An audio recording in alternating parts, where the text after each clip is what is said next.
Bonjour à tous et merci de nous rejoindre pour cette nouvelle session consacrée à la maximisation de l'audience de la télévision, d'Internet, de la vidéo et aux solutions qui s'offrent aux broadcasters africains. Je suis avec Eric Lecoq. Bonjour Eric et merci de vous joindre à nous. Merci. Vous êtes directeur régional Afrique au sein de SES, qui est le premier fournisseur de services satellites et qui déploie ses services dans le monde entier. Mais nous allons voir que les projets déployés ne se limitent pas au secteur du satellite. Donc l'objectif de cette session est de comprendre comment SES collabore avec les chaînes de télévision en Afrique subsaharienne, quelles solutions sont proposées à ces chaînes pour augmenter leur audience sur les différents supports de visionnage et dans les différents pays où elles opèrent.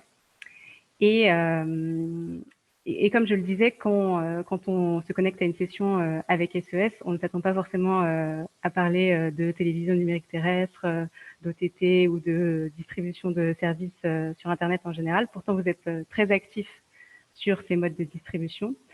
Donc, ma première question, pour commencer, comment une entreprise initialement positionnée sur les services satellitaires comme SES peut-elle participer au déploiement de la TNT aux côtés des chaînes de télévision africaines?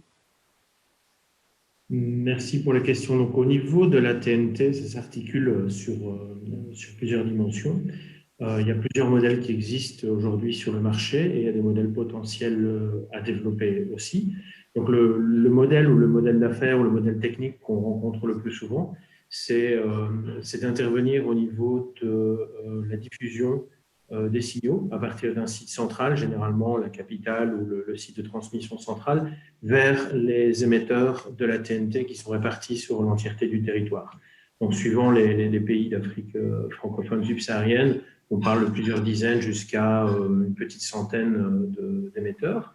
Et on fournit différentes capacités, que ce soit dans des bandes de fréquences plus basses, en bande C ou en bande KU, dépendant de certains paramètres techniques, où on va aller chercher le signal donc, du site central et l'amener sur les différents sites de transmission au sein du pays. Pourquoi l'utilisation du satellite? Parce que ça permet de couvrir l'entièreté de la zone demandée. Deuxièmement, d'avoir un signal robuste et une fiabilité relativement élevée. Donc ça, c'est le modèle, je dirais, classique pour la TNT. Certains modèles sont hybrides où, en même temps, les opérateurs de TNT ont décidé de ne pas déployer des émetteurs pour 100% de la population active, mais de déployer un modèle qui est économiquement viable, 60-75% de la population active, et utiliser le satellite aussi pour une télédiffusion directe, donc un mode, ce qu'on appelle plus communément DTH, pour l'ensemble des zones blanches ou des zones non éligibles. Donc, c'est quelque chose qui se fait, par exemple, aujourd'hui au Bénin. C'est pas nouveau, c'est quelque chose qui s'est fait aussi en France. On a aussi une offre disponible en France pour les zones blanches qui ne sont pas couvertes par la TNT. Donc, ça, ce sont les deux modèles qu'on retrouve le plus régulièrement sur le marché, en tout cas, qui sont les plus demandés en région subsaharienne. Mmh. D'accord. Donc, vous êtes actif sur une région en particulier, quand on pense à l'Afrique subsaharienne, plutôt en Afrique de l'Ouest, en Afrique anglophone? On est actif dans toute la région Afrique subsaharienne pour la TNT et pour d'autres technologies. On est présent via plusieurs positions orbitales, mais aussi via des applications type OTT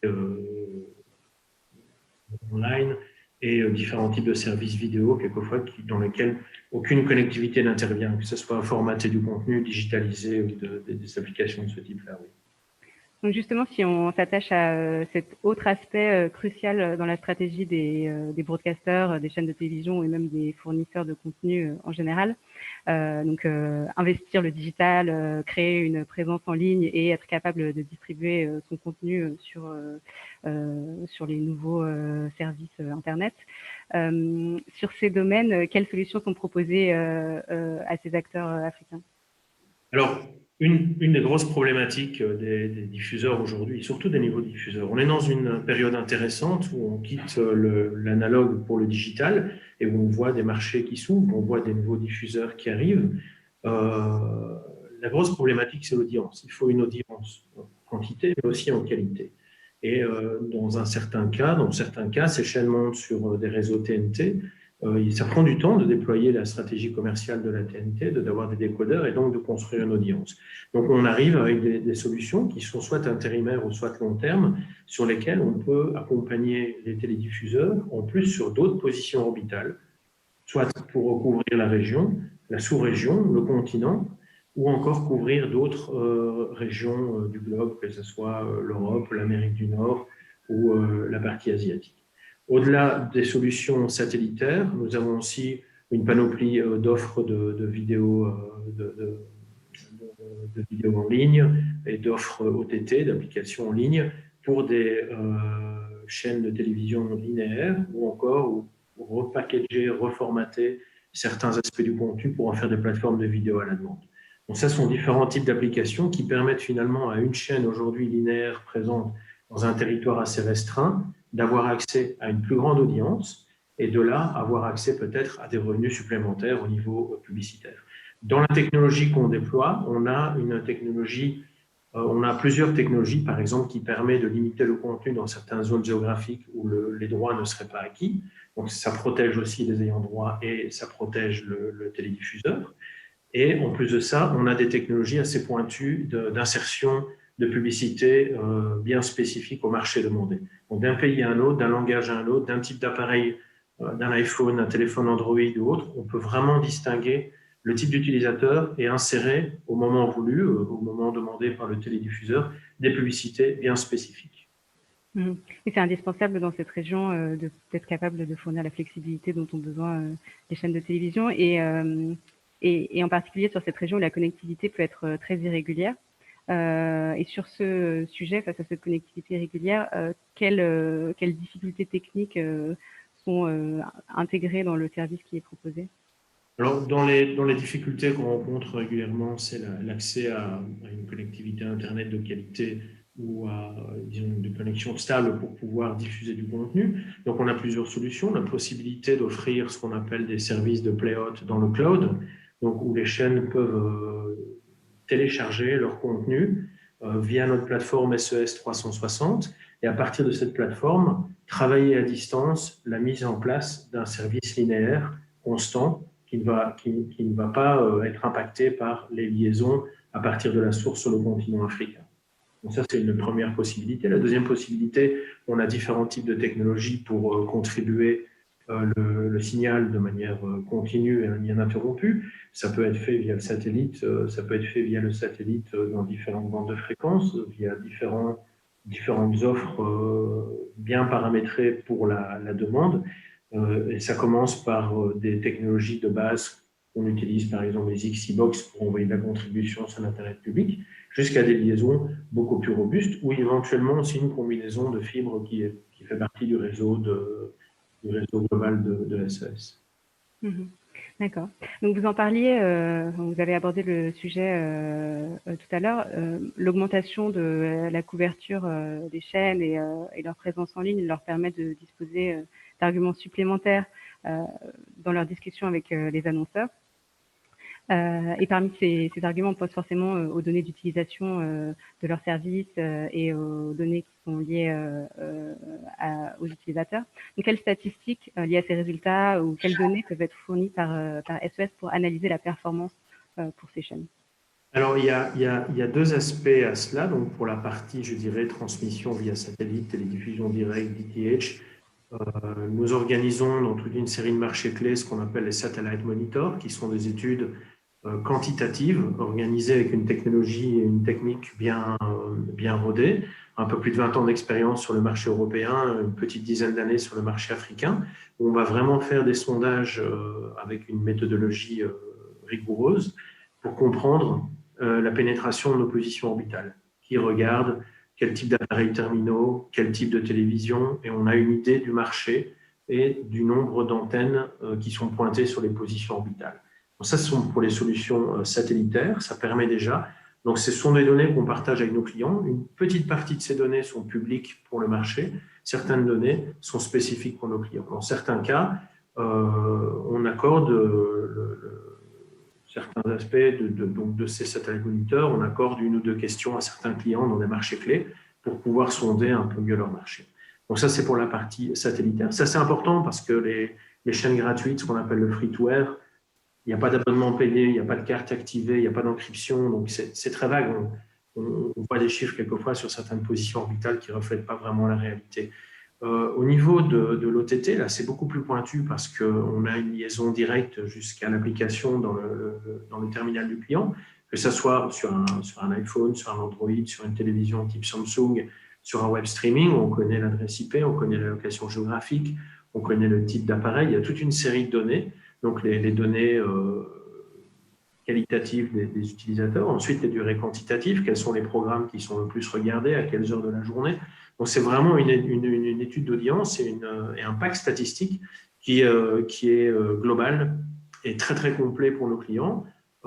C'est un service qu'on ouvre online pour nos clients. Ils peuvent aller voir en temps réel ou toutes les 24 heures et extraire un certain nombre de données et pouvoir prendre des interventions. C'est très intéressant, par exemple, pour les publicités ciblées et pour pouvoir quantifier ou avoir une meilleure idée de qui est l'audience et finalement vers quel annonceur on peut se tourner pour monétiser son contenu. Quand on parle de ces services déployés sur Internet, on parle des plateformes, des réseaux sociaux, des plateformes qui seraient éventuellement développées en interne par les broadcasters? Tout à fait, tout à fait. Donc, à partir d'une chaîne linéaire, à partir d'une chaîne qui a du contenu de type digital, on peut bien sûr réaliser le play-up, le transformer en chaîne linéaire. À partir de là, monter ces signaux sur satellite. On peut les développer sur des applications OTT, ce qu'on fait aussi pour pas mal de clients, quelques-uns d'ailleurs en Afrique subsaharienne. On reformate le contenu à certains types de formats, on le découpe et on le prépare dans le format qui est requis par les réseaux sociaux. Donc, que ce soit des formats vidéo pour passer un stream live sur YouTube d'une chaîne de télévision sur son fil info, on prépare vraiment le contenu vidéo de manière avec plusieurs types de formats, bas, moyen et élevé, qui répondent aux différents types de connexions disponibles sur le marché. Et ce qui permet à l'utilisateur final d'avoir vraiment une image vidéo de qualité de la chaîne linéaire dans son fil Facebook. Même chose pour des vidéos découpées, pour alimenter des chaînes YouTube ou pour des applications type Samsung TV ou autre. Donc, c'est vraiment un travail à la source du signal. On reformate ce signal et on le distribue dans les formats approuvés parce qu'on a aussi pas mal d'accords avec ces différents réseaux, que ce soit Amazon, Google, Facebook. On a vraiment un accord de partenariat signé et on a été relevé compétent pour leur fournir les signaux vidéo au format demandé. D'accord. Et donc, pour conclure cette session sur une note plus générale, comment voyez-vous les marchés audiovisuels évoluer dans la région dans les mois, les années à venir? Bien, moi, je suis assez optimiste parce que bien sûr, l'année écoulée a été assez complexe, hein, surtout sur le marché africain et dans le secteur média. C'était assez complexe, mais on est vraiment dans la phase du passage au digital. Si je regarde aujourd'hui les initiatives et les développements, par exemple en Côte d'Ivoire, au Bénin, au Ghana, au Burkina Faso et dans tous les autres pays de la sous-région, on voit qu'il y a vraiment une dynamique qui entoure ce passage à la TNT. Non seulement c'est un nouveau réseau, c'est le digital, de nouveaux contenus qui arrivent, des nouveaux groupes médias qui se développent, et pas mal de choses qui se créent. Donc, je crois que le marché a encore quelques belles années devant, surtout avec le passage à la TNT et l'arrêt de l'analogue qui n'est pas encore pour cette année. Donc, je crois qu'il y aura encore pas mal de nouveaux développements parce que bon, il y a que quelques pays qui ont déjà franchi le pas et encore pas mal d'autres pays qui doivent se développer. Donc, encore beaucoup de choses à venir. D'accord. Je vous remercie, Eric. Merci beaucoup. C'est moi qui vous remercie. On arrive au terme de cette session. Donc, malheureusement, nous n'avons pas suffisamment de temps pour les questions, mais elles seront transférées à Eric après cette session. Je vous remercie. Merci, Eric, pour ces perspectives, pour tous ces détails. Merci.